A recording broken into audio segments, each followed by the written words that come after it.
தமிழ். கடந்த ஆண்டு வினாவிடை. கப்பலின் முதன்மையான உறுப்பாகிய அடிமரத்தின் பெயர் என்ன?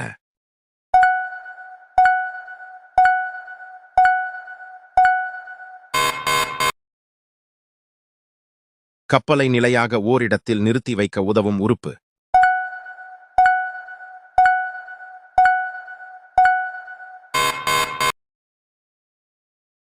கப்பலின் குறுக்கு மரத்தின் பெயர் என்ன?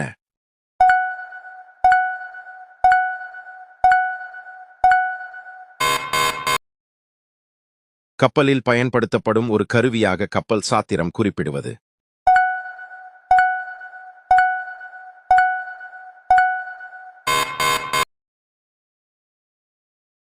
கப்பலை செலுத்துவதற்கும் உரிய திசையில் திருப்புவதற்கும் பயன்படும் முதன்மையான கருவியை தேர்க.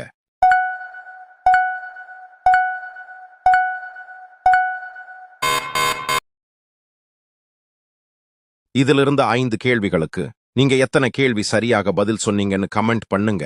மேலும் இதுபோல பயனுள்ள தகவல்களை தெரிந்து கொள்ள நம்ம சேனலை லைக் பண்ணுங்க, ஷேர் பண்ணுங்க, சப்ஸ்கிரைப் பண்ணுங்க.